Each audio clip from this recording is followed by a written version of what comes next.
Ho, ho, ho! Comic book fans, this is Anchor Pete, or I'm just fucking Pete now. There we go. Pete on Comic Books Transformed.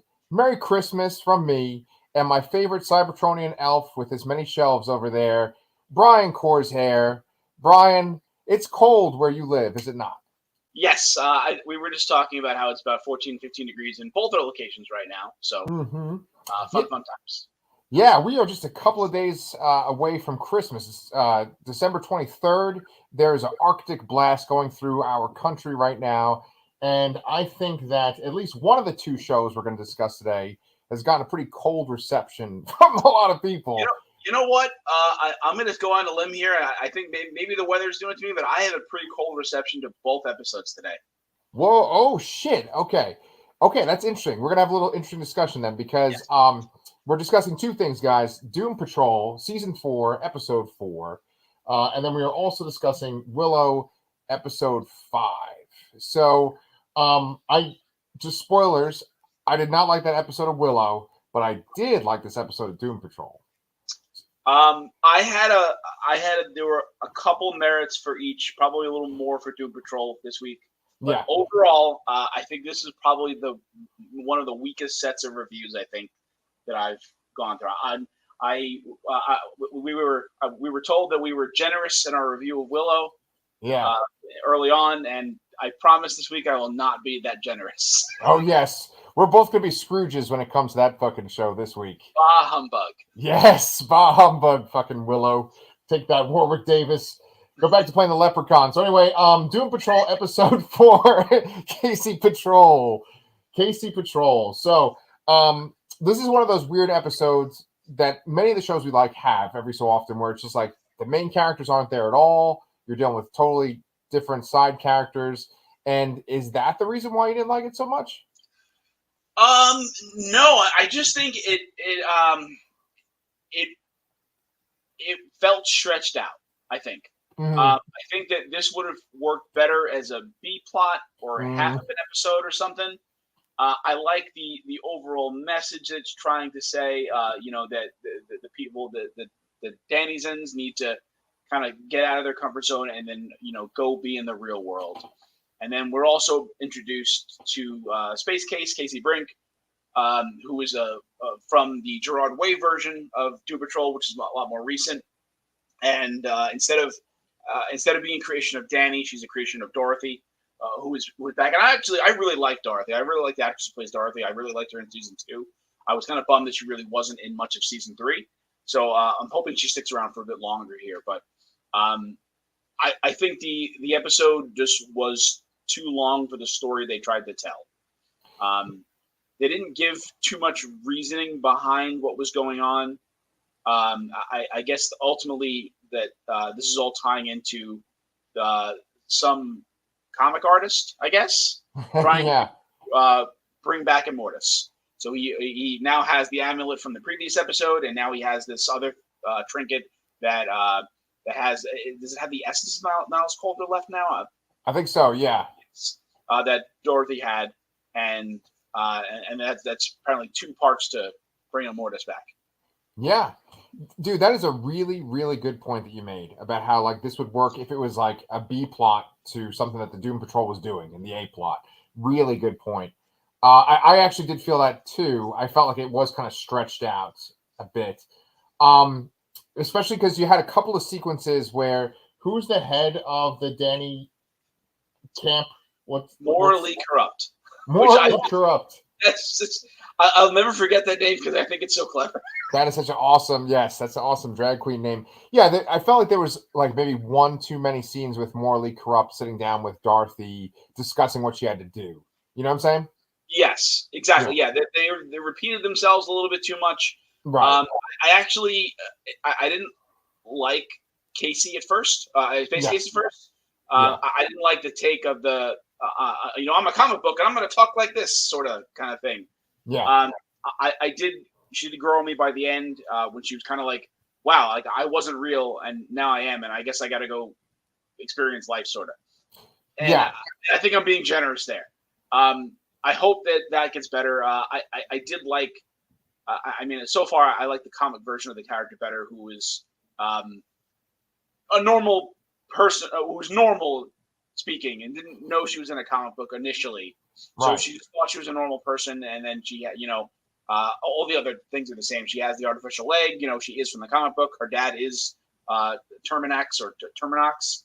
Terminox, yeah. Terminox, all that. Like, that's all there, but I didn't like the angle they took about, her being self-aware and brought in as a fake character initially. Like, I think I would have liked it better if it was started from her point of view. Okay, man. But then again, it's just, it's hard to pull that kind of thing off in a show here. That's like, it's easier to pull off in a comic book, especially in the comic where she started. It was kind of like a relaunch of the series after a very long time. It kind of made sense here, but she's being inserted into an existing current thing, so it would have been hard to do it the other way. I understand that, but not a great first impression for me. Yeah, man, I must have asked Santa Brian for some good points this year, because you were just delivering them today, man. That is a really good point, because I actually, when I was writing our notes, I was like, wait, did I actually like this character? Because I felt like I did, but then initially I didn't like Casey either. And I think it's exactly what you said. She has this sort of like, oh, I'm a comic book character, so I'm going to talk in this exaggerated way, which is such an ironic thing, since it's like a show that's based on a comic book, where the people get comics that write this show. Whenever you have a character like that, that's sort of like that Buzz Lightyear type personality, it can be pretty obnoxious. And luckily, by the course of the episode, we feel for her because of her situation with her father. I really liked the angle they took where where at one point Dorothy stops Space Case from using her lightning powers to like obliterate one of the denizens taken over by the Vetrax. Man, that's a mouthful. And so like, we don't want to hurt them because they're our friends, and in the real world, if they die, they may not come back. Right. And that kind of like sticks in her head, and she just certainly doesn't want to defeat her father for the 144th time. Because she's afraid that he won't come back. So I really like that angle there. And I think this and again, the whole concept of getting Dorothy out of her little rut, getting the denizens out of the safety of Dannyland and it back into their own, created safe space in the real world, I think was a really good message and really good ideas. But it just dragged on a little bit too much for me. Yeah, I totally understand. That point that you made about how she sort of realizes that, oh, people can die here. I feel like that's such a big part of this show on a macro scale, and it's certainly a big part of the show this season, which seems to be like really focusing on the idea of like immortality, not being able to die. Immortus is the main villain, and that's his whole shtick.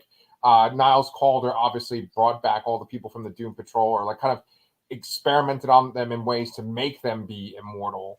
And the whole idea behind him, they even kind of just remind us of it in the very beginning of the episode where Dorothy says that he's essentially prolonged his life so he could take care of her. So like that's a very big part of this season. And I mentioned this in our last discussion, but like I actually really like that they try to like streamline and sort of tightly connect all these loose, random, weird things from the comics to make it sort of more like it all kind of fits into one kind of story arc versus all this random craziness that's in the Grant Morrison run and the Gerard Way run. So how many episodes are there altogether for the season? Do you know? I think we're getting one or two more, and then there's a break. So I think it's 10, 9 or 10. Okay. Maybe I'm wrong. I have no idea. Yeah. Well, if you look it up, I can kind of just like kind of keep this going. But like, to me, it feels like, okay, maybe you get like one more episode without Immortus, and then maybe the next episode after that, they'll introduce Immortus. That'll be the break after that. And so we'll get to see who he is. And sorry, buddy. No, it's all good. Believe me, I can relate. He wants to talk about shows that he hasn't watched and can watch, so I didn't think it was a good idea.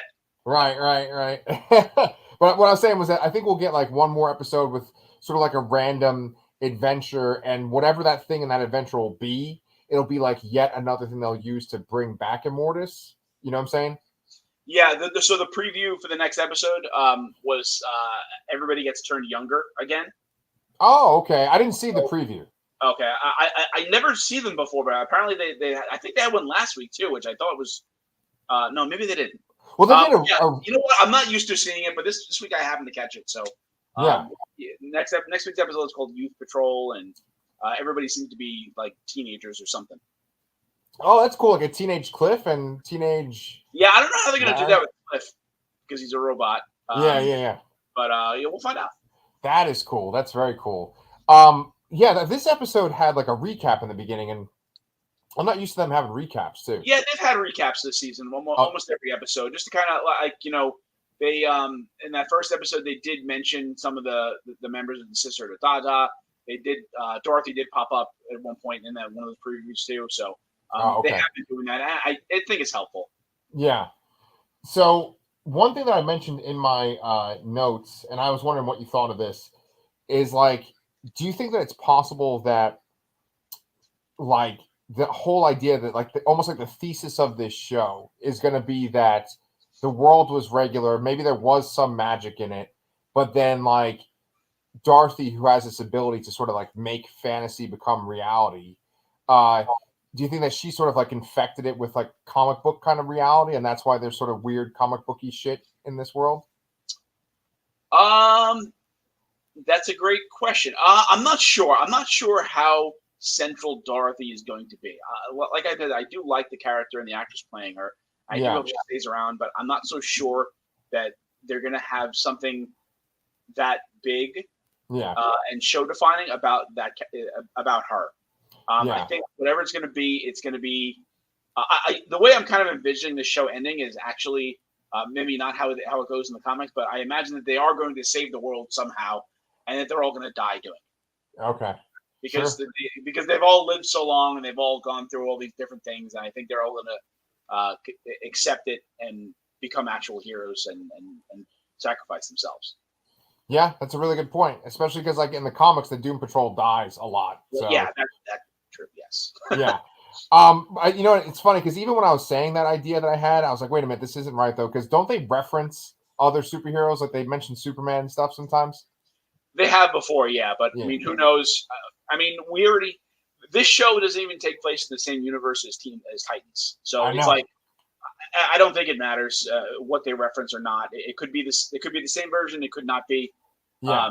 It could be the Snyder thing. It could not. Who knows? But yeah.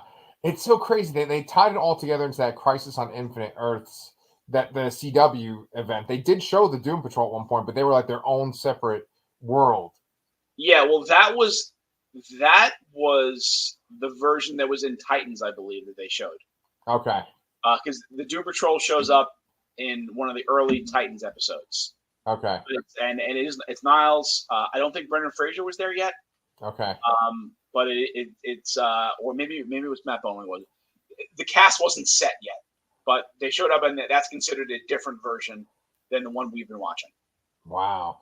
You know, we always kind of bring this up when we have these discussions of like the DC stuff, but like the most recent updates, right, since the last episode that we did with James Gunn, like I think we mentioned this, but like Henry Cavill's completely out.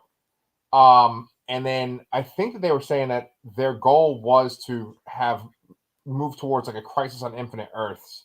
The way they were going before, they were going to do like a Crisis on Infinite Earths. But now that James Gunn has come in with Peter Safran or whatever his name is, they're nixing that. They're doing something different. Did you hear that too? I didn't hear anything about Crisis, but I believe it. It kind of makes sense. It kind of works towards kind of a reset. I think they were aiming for a reset as well. Yeah. And they may have not been recasting everyone necessarily in that reset, but they probably wanted like a story-wide reset to kind of unify the point that they're starting from.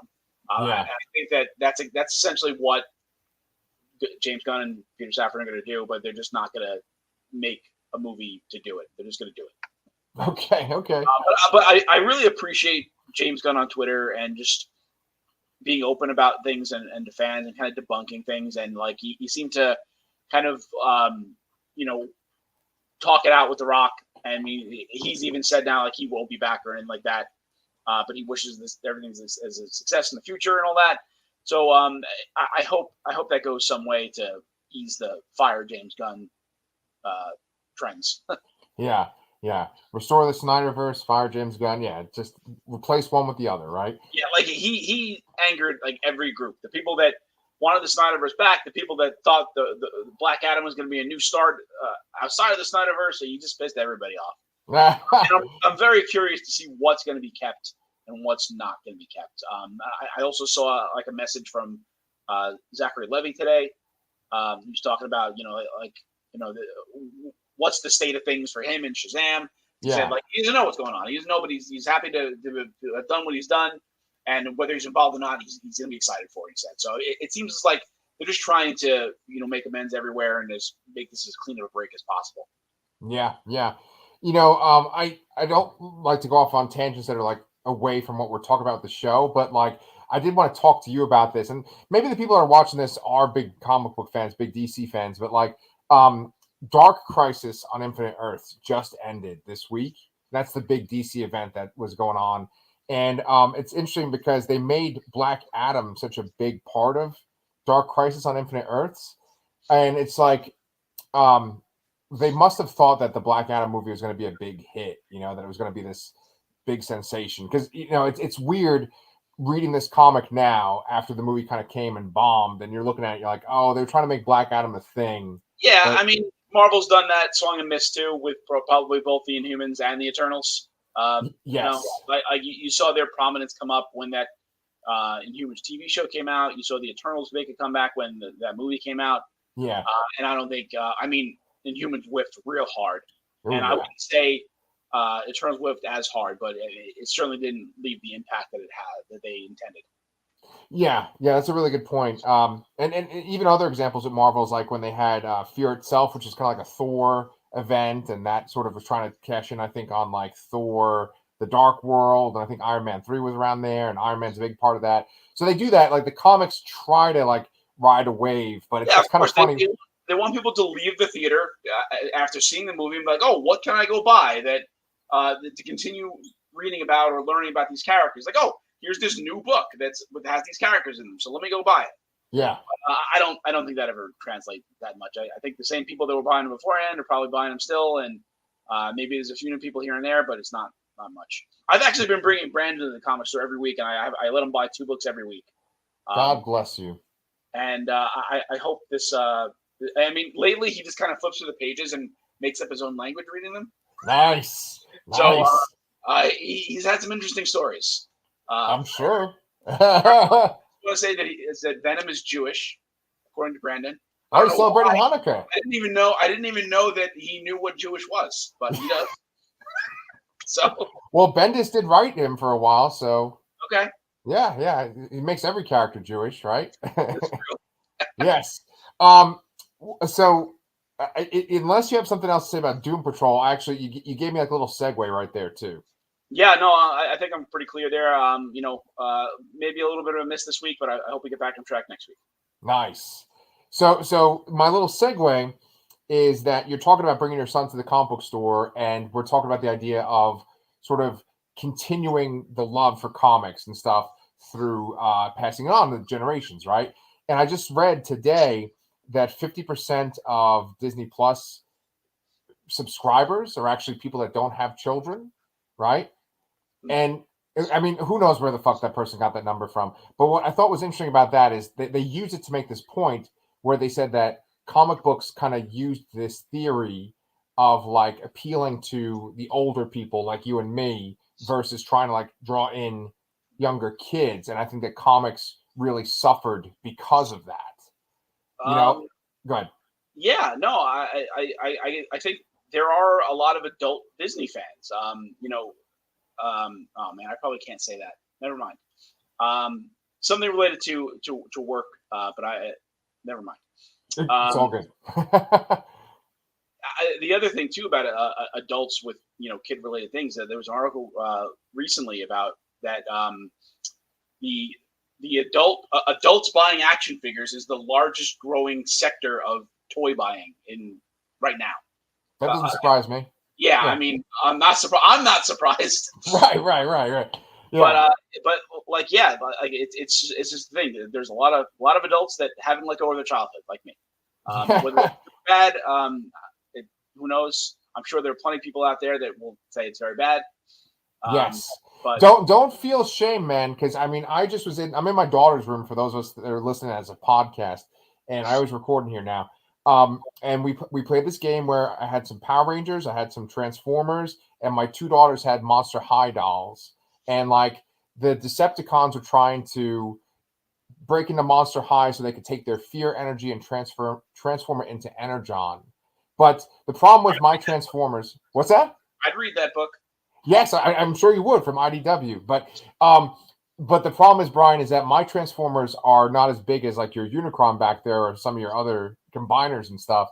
And so their Monster High dolls dwarfed my Transformers, and they just proceeded to just step on my Transformers' dicks with their Monster High heel shoes. Like you just had like Megatron on the ground with my balls. Yes, my Deceptor dick. But it's just like stepping on Megatron's crotch. Okay. Giant high heels. So that's what life is like. I'm gonna rescind my subscription to that comic, maybe. Yes, or maybe get more people into it. Who knows?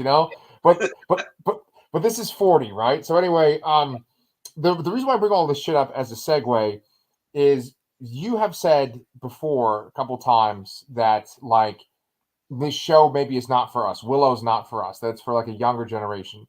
Do you feel like that still is true, and do you think that's why the show is not getting the love? It's hard. I think they're still banking on the nostalgia of our generation that saw that as children. Yeah, and at the same time, they're making it for a younger audience. Yeah. And I just don't think that's like just two generations that maybe don't get along right now. I guess it's millennials and Gen Z. Is that what it is? I think you're right. Yeah. Yeah. I guess that it's two different audiences, and it's I don't think the show has enough of the nostalgia to power through the kind of more modern styling to the show, like the modern dialogue, the music, and the person that said we were generous about Willow, they mentioned it's a kind of like a CW teen drama style feeling to it, and I kind of agree with that.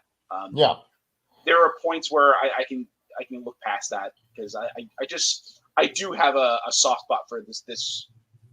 Is it a franchise? I guess it's a franchise with one thing in it. It is now, yeah. I have a soft spot for this property. I was a movie I was fond of as a child. I watched it recently, and it's cheesy and corny, but I still enjoyed it. Yes, and I still like the show. I still do, but man, this episode tested me. Yeah, well, it is. I think just to go along with what you said, that Disney, as a corporation, they're trying to appeal to every single group, right? Like, obviously, it seems like they're trying to appeal to children. And for a while there, it seemed like Disney's main audience was like young girls with princesses, but obviously it's like branched out, right? And so I think that what happens is when you try to please everybody, you sort of make this like lukewarm thing that maybe ultimately pleases no one. And that's what I think that this show is. I still like it, and I even like a few of the characters on the show. However, this last episode was rough. So, like, we should just go into it. Episode 5 is entitled Wildwood, and so they went to Wildwood, New Jersey, right? They went to the beach. Yes. And they partied with the Bone Reapers. Yeah, there you go. with boners? Bone Reapers. Oh, I think you said they partied with boners. I'm sure some of them had boners, too.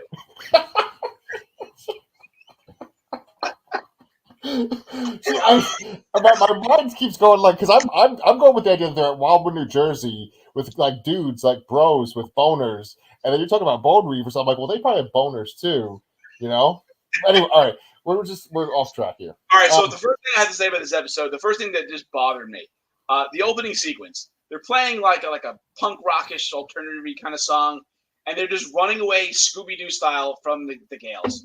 Man, just come on, man! Like I understand that not every show needs to be this dark, gritty, nightmarish thing that tries too hard, but like the opening sequence felt like Scooby Doo here, and I don't think it needs. I think they needed to at least keep the Gales as something sort of menacing.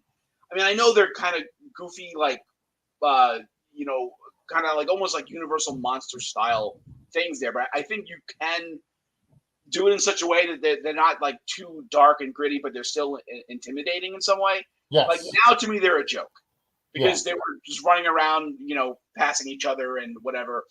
Somehow Willow had a flamethrower on his back. I don't know. I mean, it's like, no, I mean, I kind of laughed at that, but the more I thought about it, I'm like, where did this thing come from? Where did it go? It wasn't magic. He was wearing something on his back, and he just found a flamethrower. So, like, I mean, again, I did laugh at it. He said, like, Borman asked, like, where'd you get that from? And he's like, I don't know. Don't worry about it. I absolutely did. But it's like the beginning of this episode opened as like Scooby-Doo, and it bothered me. Okay, well, the beginning did kind of bother me too, but I feel like what's really bad is what that guy said in the comments for us and what you were talking about before. It's just that, like, the characters talk as if they're from our time. Like, I said this in our notes, where it's like none of the threats or anything seem real or concerning because the characters are talking as if they are people watching a fantasy show versus people that are living in the fucking fantasy world. I mean, I think it can work. I mean, it has worked. I mean, God, what the hell was the movie with Heath Ledger and Alan Tudyk and Knight's Tale? Knight's Tale, yeah, it worked in Knight's Tale. Yeah, I mean, maybe is that what they're going for here? Is Knight's Tale like, but Willow and Knight's Tale, Willow Tale? I don't know. It's while I do think it worked in that movie, I don't think it's working at all times here. Sometimes I can look past it, and that's fine. Like, I think even in the movie, they didn't really.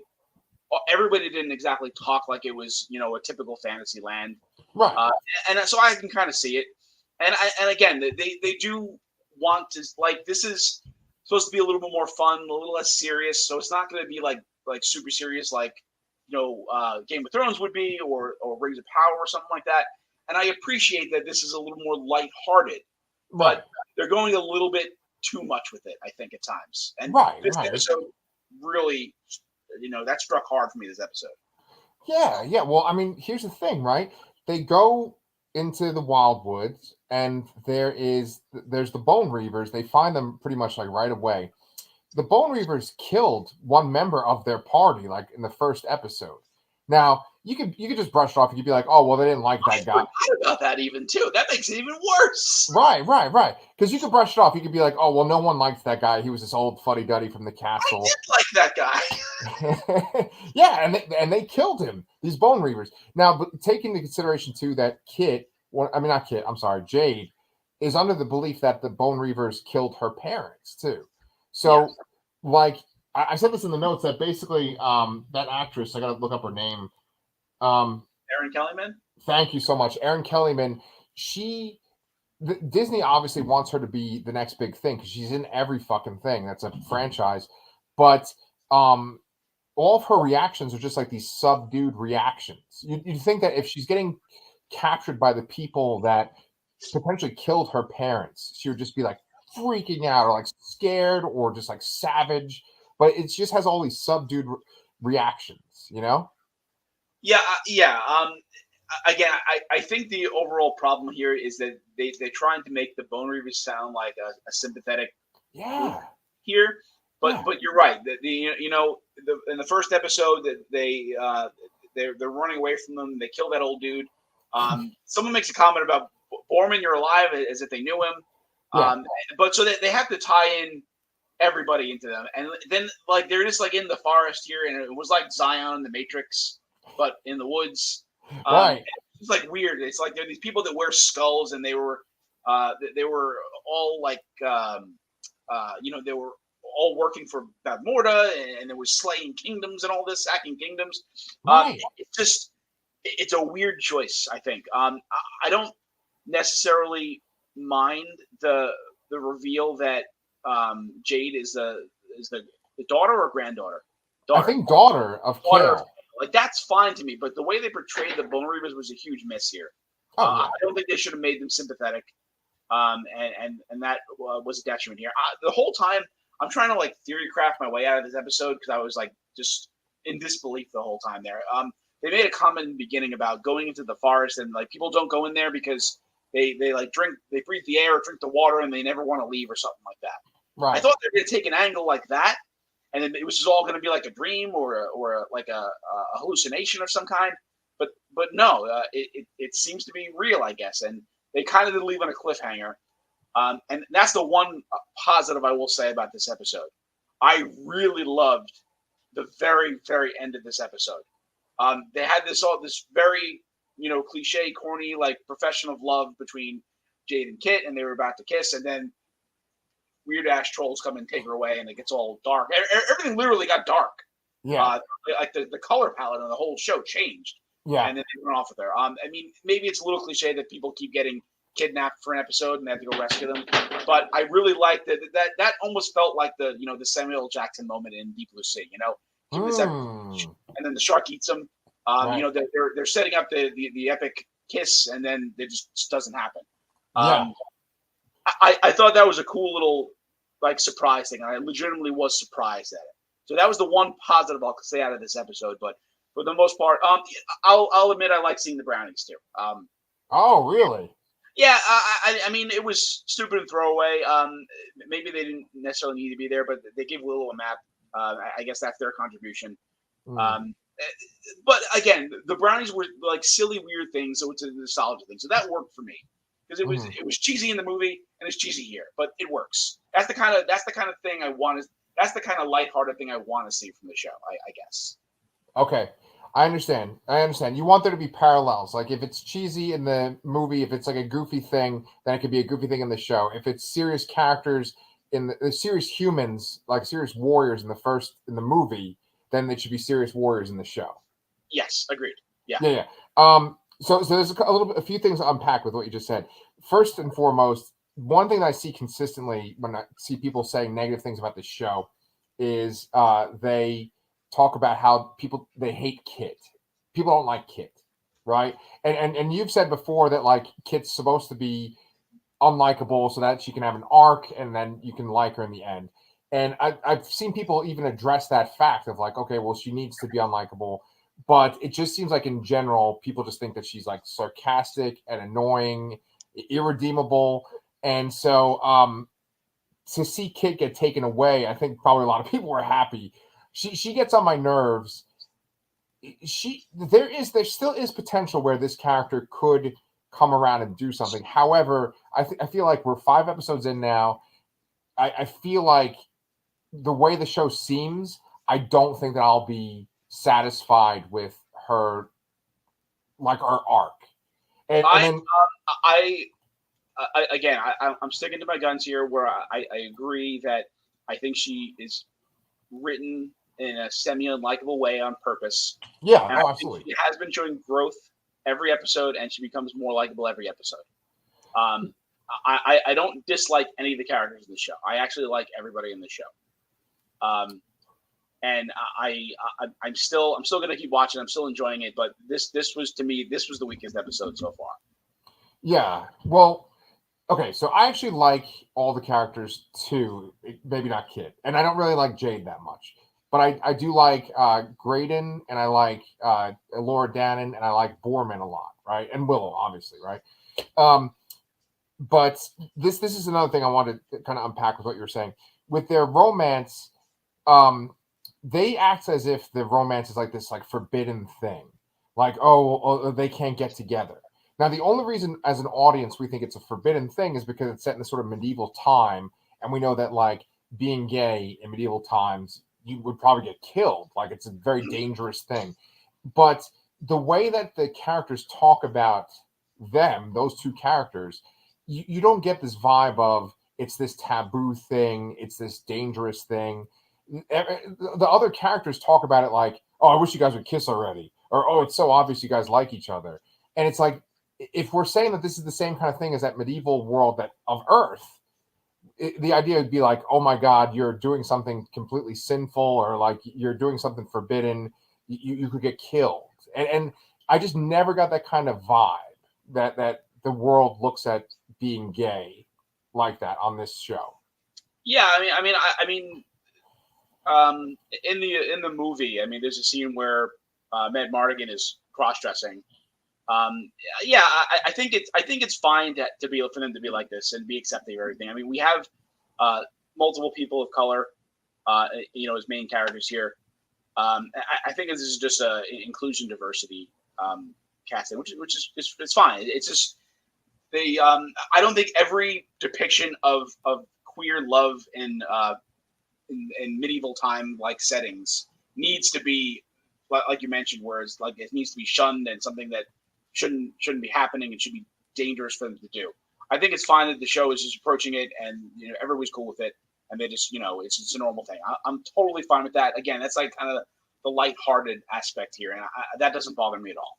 I don't need everything to be super to adhere to actual historical standards because it's a fantasy world, Okay, so are you saying then that like it's not really a matter of that they have this forbidden love because it's a gay thing. It's more like because they are friends or something that it's sort of this forbidden love. It's like because like they love each other, but they don't want to like ruin their friendship or they're worried that the other one doesn't feel that way. Like it's more like that kind of thing versus like, oh, if we can't be in love because they would show everyone we're gay. You know what I'm saying? The former. The first. Okay. All right, that's fine. That all right. I think you got me there. I think you got me swayed on that. Like, yeah. Okay. If it's just kind of like, hey, you can be gay in this world, and it's just that we were friends, and we don't want to like we're worried the other one might not feel the same way. Okay. Yeah, I think like I think that's it's a representation thing, an inclusivity thing. And I think that's fine. Like it does not bother me in the least. Yeah. Well, and it's interesting, like with the representation thing, because that is something I've seen with gripes and stuff with these kind of shows is like they talk about like, oh, well, in this medieval setting, like a European setting, there would be like, a lot of white people and you wouldn't see people. Yeah. Again, though, it's a fantasy world. Right. But what I'm trying to say is that even in this show, I feel like it is kind of addressed because like Jade is sort of like the exception versus the norm on this show. And like Graydon, he comes from like another country and stuff. So it's not like just everyone mixed is from all different ethnicities. It is predominantly white, Yeah, I mean the movie was predominantly white, absolutely. But that's just a product of the times, I think. Exactly. But again, in this particular instance here, the inclusivity and diversity casting is not. I'm not even thinking twice about it, honestly. Yeah. I find it's likable. I appreciate that no one cares that they're different colors or sexualities or even gender roles here. We have some kind of tomboyish characters here. I'm totally cool with everyone be accepting it and this going on, and with their lives. Nice, yeah. So I knew there was other stuff I wanted to complain about though. No, okay. I think maybe the only other thing was another thing that you said too was the idea that the Bone Reavers were scary in the movie. I mean, there really was only like one Bone Reaver though, right? It was just Kale. No, but right? he had other guys with him and stuff that wore the skull masks. Oh, they had. Okay, see, that's the thing I should point out to our listeners is that like I have not rewatched Willow since I started watching the show. So yeah, I mean, in the show here, they're making it seem like they were kind of conscripted under false pretenses. Yeah, and that's like I don't think that works. I really don't think that idea works in the show here, and I wish they would have been kept as more enemies. I want some of these enemies to feel like threats, and right now, I mean, they kind of nerfed the Gales and the Bone Reavers in this episode all in one. So like, what's scary now? Hopefully, the trolls will be kind of scary next episode. I mean, the trolls were kind of scary when I was like 7 years old watching this movie, or 6 years old, whatever. Shit, yeah, ditto. Yeah. So, like, we appreciate y'all's comments and stuff. Obviously, we have some criticism about the show too, but we're gonna keep watching it. We're gonna keep reviewing it. I think, like in general, Brian, I've been kind of dissatisfied with the Disney Plus shows, with the exception of Andor. I said this in the notes that basically, like, Moon Knight, Ms. Marvel, this show, Book of Boba Fett, a lot of it feels like just sort of like checking off kind of plot boxes and not like a thought out, emotionally satisfying thing. Like it's just kind of like, oh well, this has to happen. You know, like Moon Knight has to do this, and Willow, they have to do this. They have to bring back these people. And I believe me, I understand that all of the MCU is a lot of that, but the MCU movies that are high on our rankings are the movies that are usually made by like a filmmaker that has a vision versus like the journeyman filmmakers. And Yeah. so, go ahead. Yeah, I agree with you. But at the same time, I think Andor was just an exceptionally made series, Right? And I don't think every single show would work. No, it would work if every single show was like that. It worked for me because it was a little bit different than everything else we've seen on this platform so far. Right. And you know, and I even said this in the notes too. Like, I definitely do not want a dark and gritty Willow. You know, I don't need that. No. But like, you know, I just feel a little spoiled by Andor because it reminded me of like kind of like the more prestige TV that I watch with my wife versus like the stuff I watch, you know, to review for this channel. Yeah. And you know, I hope that we get more stuff like that. With Willow, I do wish that, like, basically what you've been saying this whole episode is like, make the tension, like, make it more real, make the threats more intimidating, right? Yeah. Make things have consequence. Like, yeah, I want that too. Again, I go back to the end of the third episode. Like that second half of that third episode was the best thing in the show so far to me. You know, they fought the corrupted warriors. You know, they lost Silas. Yes, he was the other. I like them a lot. I already forgot his name, but like you know, Graydon got hurt and everything. It felt that's the kind of feeling I wanted, really. Right. So, some mistakes, but not completely like too dark and stuff. You know. Exactly. But a little more than what we had in this episode. Okay. Cool. All right. Well, we appreciate y'all's comments and stuff for this episode. We're gonna watch this. We're gonna keep watching Doom Patrol, and make sure that if you guys haven't subscribed, you like to hear me and Brian talk about this kind of stuff, you know, please do. And then also, if you ever want to like comment and let us know what you guys think too, we'll definitely address it and bring it up as well. But thank you guys so much. Happy Merry Christmas to those that celebrate. Happy Hanukkah. Happy Kwanzaa. Whatever you guys celebrate, please enjoy it and know that we appreciate having you guys around. So until then, Brian and I will see you guys next week.